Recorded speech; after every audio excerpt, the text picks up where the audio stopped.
having India being invited to the G7 summit and our Prime Minister Mark Carney reaching out to India for this is a fantastic development.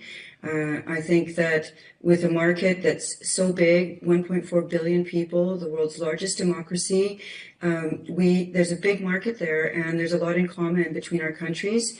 And Canada has the largest diaspora of Indian people in the world. What a great arrangement this could be.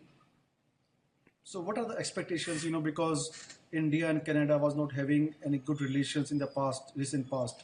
So do you believe that the new government in Canada will having good relations with New Delhi and especially with the Prime Minister Modi? This move by the Prime Minister of Canada, Mark Carney, to reach out to India, I think is a very positive development. Things have not been good for the last several years. It's very negative, and it's not okay. We need to have a better relationship with India and move forward on a positive footing. This, I think, signals that they want to fix this dynamic and really mend some very open wounds that have occurred here.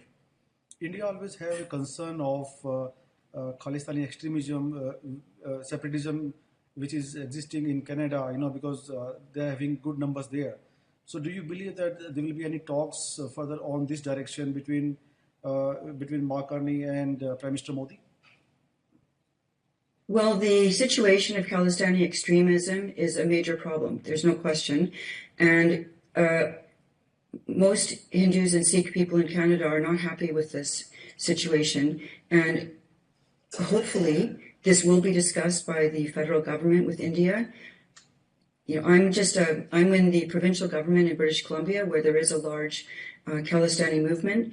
It's dangerous and scary for a lot of people, and it's time that this be dealt with firmly. And I hope that this will be discussed in meetings between Prime Minister Mark Carney and India in the G7 meeting.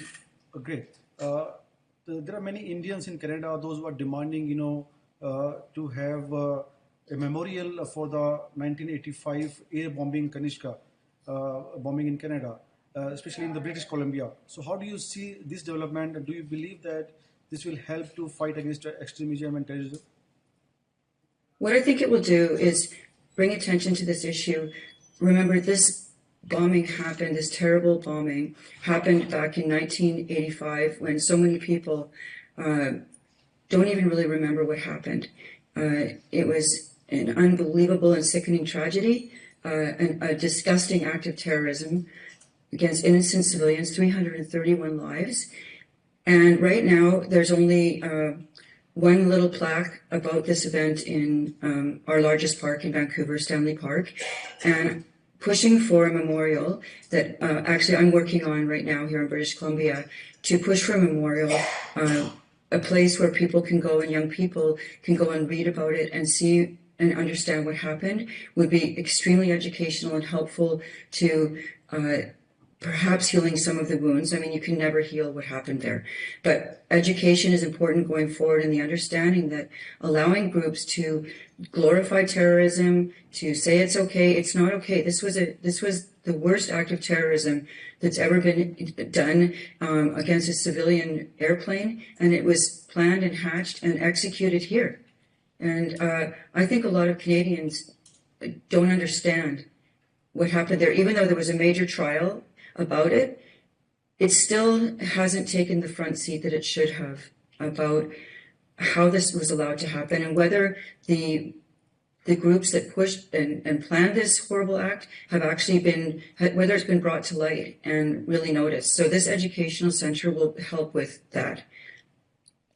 I think that it's needed right now because, as you know, last week, in the BC legislature, several rappers were invited to speak in the legislature or to visit the legislature, and they were called out to, and they got shout outs from people from both major parties here.